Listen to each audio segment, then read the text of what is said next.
আব্দুল মালিক হাফিজাহুল্লাহ, হযরত মাওলানা আব্দুল মালিক, ওনার আব্বা বলতো আমাকে কুমিল্লার আকসামের মানুষ, জাতীয় মসজিদ বাইতুল মোকাররমের এখন যিনি খতিব, পৃথিবীর এমন কোন আরব দেশ নাই যেই দেশের ওলামায়ে কেরাম ওনারে চিনে না। বাংলাদেশে তিনি যদি পরিচিত হয় 10%, আরব বিশ্বে তিনি পরিচিত 90%। পৃথিবীর আরব দেশের বহু ইউনিভার্সিটিতে এই হযরত আমার দেশের বাইতুল মোকাররমের খতিব যিনি বর্তমান, ওনার কিতাব, আরবি লিখিত বই কিতাব পৃথিবীর আরব দেশের ইউনিভার্সিটির সিলেবাস ভুক্ত। আল্লাহর কসম, আল মাদখাল উসুলে হাদিসের এক কিতাব সারা পৃথিবী পড়ে, এত সুন্দর, এত জামে, মানে উসুলে হাদিসের কিতাব আর পৃথিবীতে নাই। মানে হাদিসের বিষয়ের যত নিয়ম কানুন, হাদিস শাস্ত্রের, এটার উপরে ওনার লিখিত কিতাব, অনেক কিতাব, অনেক কিতাব। আমি বলতেছিলাম ওনার আব্বা হযরত মাওলানা শামসুল হক রাহমাতুল্লাহ আলাইহি, ওনার বাবা আজীবন যেই মাদ্রাসায় মুহতামিম ছিলেন, আমি ওই মাদ্রাসায় মাহফিল করছি, বয়ান করছি, তো ওইখানে গিয়ে শুনছি ওই বাবা একটা ঘরও দেখছি, ওনার পুরান একটা টিনের ঘর। তো ওনার আব্বা বলতেন সবসময়, আব্দুল মালিক তোরে লইয়া আমার বেশি চিন্তা, তারে দিয়া কি হইব, তারে দিয়া কিটা হইব, মানে তে কেমনে চলবো ভবিষ্যতে। ওনার আব্বাই বলে বেশি কি করছে, চিন্তা করছে আব্দুল মালিক এখন জাতীয় মসজিদের খতিব। এই জন্য দোস্ত বন্ধু, ইনশাআল্লাহ ইসলামের বিজয় হবে, আগামীর সময় কালেমার বিজয় হবে, কালেমার বিজয় হবে। এই জন্য দোস্ত বন্ধু, নওজোয়ান কিশোর, নষ্ট হইও না, চরিত্রহীন হইও না। এত সহজে, এত অল্প বয়সে 16 বছরে চরিত্র এভাবে নষ্ট করে দিলা, মাত্র 18 বছর বয়সে এত নারী দেখে ফেললা, মাত্র 18 বছরে এত উলঙ্গ ছবি দেখে ফেললা, বাকি জীবন কি করবা বাবা? হ্যাঁ, মাত্র 18 বছর বয়সে এত জিনা ব্যভিচার দেখে লাইলা, ছি ছি ছি, বাকি সময় কি করবা বাপ? বাকি সময় কেমনে চলবা আব্বা বলো? এত অল্প বয়সে এত নোংরা হয়ে গেলা, এত কম বয়সে এত চরিত্রহীন হয়ে গেলা, সারাদিন নারী ছবি কি দেখো মোবাইলে তোমরা, আমরা বুঝি না বাবা।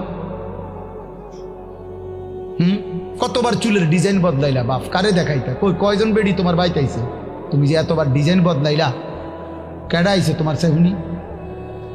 হ্যাঁ, সিনেমার কোন নর্তকী তোমারে ফোন দিছে তাই শুনি? তুমি যে বেডিরে দেখা আখলাক নষ্ট করতেছ, চরিত্র নষ্ট করতেছ, শরীরের যৌবনটা শেষ করতেছ, নিজের হাতকে লজ্জাস্থানের গুনাহ করে নষ্ট করে দিতেছ। প্রিয় বন্ধু, এর চাইতে বেশি তো আর বলতে পারি না, কিন্তু বিনিময়ে কোন নর্তকী তোমার বাড়িতে আসছে? হ্যাঁ, সিনেমার কোন নর্তকী, হিন্দি সিনেমার কোন নর্তকীরে তুমি চিনছ বলো ভাইয়া? কেন আখলাক নষ্ট করে দিলা? কেন চরিত্র নষ্ট করে দিলা? কয়জনে নামাজ পড়ছো আজকে, মাগরিবের নামাজ বলো ভাইয়া? আমরা তো আলহামদুলিল্লাহ আল্লাহর দয়ায়, আমার একদিনের ব্যস্ততা দেখলেও তো আপনি মাথা ঘুরাইব, কিন্তু এই ব্যস্ততার ভিতরে দিয়েও তো মাগরিবের নামাজ হতো। আমার এখানে এসে মাহফিল ধরতে হবে। আমি আনোয়ার ভাইয়ের সাথে কথা বলছি আসরের সময় যে ভাই আমার একটু দেরি হইব, মেহমান আসছে, মাদ্রাসায় জরুরি কাজ ছিল আমার, কিন্তু আলহামদুলিল্লাহ ব্যস্ততা ঠিক আছে, কিন্তু জামাত, মাগরিবের নামাজ তো জামাতে পড়ছি। ওই দৌলতপুরের একটা গ্যাস ফিল্ড আছে, ওইটার মসজিদ। কেমনে নামাজ ছেড়ে দিলা ভাইয়া? চেহারা সুরত দেখলেই তো বোঝা যায় কতদিন হয় নামাজ পড়ো। ওফ, আল্লাহকে ডাকো না, তে আল্লাহকে এমনি ভুলে গেলা, রাসূলকে এভাবে ভুলে গেলা, ধর্মকে এভাবে অপমান করলা, মাকে এত বড় বেইজ্জতি করলা। 2 বছর যে মা দুধ পান করাইছে, তোমারে তিল তিল করে বড় করছে, এই উদ্দেশ্যে যে তুমি 16 বছর বয়সে শুধু নারী দেখবা, ছবি দেখবা, মোবাইলে উলঙ্গ দৃশ্য দেখবা, তুমি মালিকের একটা সেজদা দিবা না, 1 ওয়াক্ত নামাজ পড়বা না, তোমার মা বুঝি তোমার এই জন্য দুধ খাওয়াইছিল না? তোমার বাবার তিল তিল করা টাকা বেচারা কেউ 16 বছর বিদেশ, কেউ 18 বছর বিদেশ, রক্তটা পানি করে পয়সা রোজগার করে। কি পরিমাণ ঘাম শরীরটা দিয়া ঝরে আরব দেশে মরুভূমিতে। আহা, 12 ঘন্টা 14 ঘন্টা 16 ঘন্টা ডিউটি করে প্রবাসী। কি পরিমাণ ঘাম ঝরে এক এক প্রবাসীর। প্রতিটা টাকার মধ্যে, প্রতিটা দিনার দিরহামের মধ্যে, প্রতিটা রিয়ালের মধ্যে ঘামে ভিজা, ঘামে ভিজা। এত ঘাম, এত কষ্ট করে যে মানুষটা স্ত্রীর আদর পায় না, ছেলে মেয়েদের আদর পায় না। 18 বছর 16 বছর 14 বছর, যার একটা ছোট বাচ্চা আছে, মনে করো মেয়ে আছে, ছেলে আছে ছোট, সে দেশে বাবা বিদেশে, কি পরিমাণ বাচ্চাটা বাপকে দেখতে মন চায়। আমি তো ওই আমার সাথীদেরকে জিজ্ঞাসা করেন, আমার গাড়িতে রাতের যদি 3টা বাজেও আমি যাই, 2:30 3টায়, আমার ছোট মেয়ে 3 বছর বয়স, কোনো সময় কোনো দিনও ঘুমায় না। আমি যতক্ষণ না যাই ওই ঘুমায় না। একটা দৌড় দিয়া দরজা সেই খোলে, কলিং বেল টিপ দিলেই সে বোঝে আব্বু আসছে। তার মার সাথে সে আইসা গেটের সামনে দরজা খোলে। তো ও যখন হাসে, আমার কাছে মনে হয় গোটা পৃথিবী হাসে। তো এমন আদর, যেই বেচারা বছরের পর বছর কোরবানি করে দিছে সন্তানদের জন্য, একটু মুখে হাসি ফুটাবে স্ত্রীর জন্য, তো সেই বাবার সন্তান হয়ে তুমি এইভাবে জীবন শেষ করে দিলা। এটা ইনসাফ হলো ভাইয়া? বলো বাবা, বলো। প্রিয় বন্ধু আমার, বাপ আমার, সন্তান আমার, ছেলে আমার, কিশোর নওজোয়ান, আমি এক ফেরিওয়ালার মতো চিৎকার করে বললাম যে নিজেকে নষ্ট করে দিও না ভাই। আখলাক বড় সম্পদ, চরিত্র বড় সম্পদ। নারীর আসক্তি, জিনা ব্যভিচারের দৃশ্য, উলঙ্গ দৃশ্য, নারীর লোভ, বিশ্বাস করো তোমার দুনিয়াও শেষ করে দিবে, আখিরাতও শেষ করে দিবে। আল্লাহর নবী বলছে ফাত্তাকুদ দুনিয়া ওয়াত্তাকুন নিসা।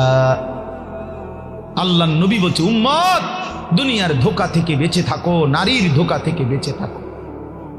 বেপর্দা নারী, হারাম নারী, যে নারীকে দেখার তোমার অনুমতি নাই, ওর হাসি মূলত হাসি না, আগুন। ওর রূপ যৌবন মূলত যৌবন না, ওইটা জাহান্নামের কয়লা, আগুনের কয়লা। ওই তোমারে বরবাদ করে দিবে। আল্লাহ নবী সাল্লাল্লাহু আলাইহি সাল্লাম বলছে যুবক, যদি কষ্টই হয়, যদি কষ্ট হয় যৌবন ধরে রাখতে, তাহলে ফাআলাইহি বিসাওম, রোজাই রাখো, রোজা রাখো, রোজা রাখো। ফাইন্নাহু লাহু বিজাউন, কেননা রোজার মধ্যে যৌন শক্তি প্রতিরোধের প্রতিষেধক আছে, অ্যান্টিবায়োটিক। রোজা রাখো। আল্লাহ নবী সাল্লাল্লাহু আলাইহি ওয়াসাল্লাম ইয়া মাশারাশ শাবাব, ডাইরেক্ট ডাক দিছি, ইয়া মাশারাশ শাবাব, হে যুব সমাজ। কি মজাদার শব্দ, নবীজি নিজে বলছে, যুবককে আলাদা বলছে, হে যুব সমাজ। মান ইসতাতাআ মিনকুমুল বাআতা ফালিয়াতাযাওয়াজ, যার বিবাহের সামর্থ্য হয়েছে, 1 নম্বর হলো আর্থিক সামর্থ্য, 2 নম্বর শারীরিক সামর্থ্য, তো তুমি বিবাহ করো। ফাইন্নাহু আগাদ্দু লিল বাসার, বিবাহ তোমার চোখ নিচের দিকে হেফাজত করবে। ওয়া আহসানু লিল ফারজ, লজ্জাস্থানকে পবিত্র রাখবে গুনাহ থেকে। ওমান লাম ইয়াস্তাতি, আর যদি কেউ এই মুহূর্তেই পারতেছ না, পরিবেশ পারিপার্শ্বিকতা সব মিলাইয়া বিবাহের সময় এখনো হয় নাই, কিন্তু নিজের যৌন চাহিদা আছে, নিজের ভিতরের কামনা বাসনা আছে, এটা তো বন্ধ করে দেওয়া যাবে না। এমন কোনো ট্যাবলেট দিয়ে বেলে যে তার যেন আর কোনো শারীরিক কোনো যৌন চাহিদাই যেন না থাকে, এমন ইঞ্জেকশন দিয়ে দেন না, তাহলে তো মুশকিল, এটা বিপদ। এটা তো আল্লাহ প্রদত্ত, আল্লাহ প্রদত্ত। অতএব আল্লাহ নবী বলছেন ফাআলাইহি বিসাওম। তাক ওদিকে তাকায়ও না ভাই, এত মানুষ সবাই গুছান সম্ভব না, কিছু পাগল ছাগল ফালতু এগুলো থাকবে, এটা এত তান টোহাইয়া লাভ হইতো না। যে দূর শুনছে দূর, আমি এত সংখ্যার চিন্তাও করি না। মানুষ হয়েছে 10 কোটি, হ্যাঁ, আল্লাহ কইল আমি নিলাম না, কথা বুঝছেন না? মানুষ হয়েছে 50 লাখ, আর সব আমার আলগি দিয়ে মনে করেন 4 রাস্তার মাথা নিয়ে হোতায় দিয়ে আইছে। আল্লাহ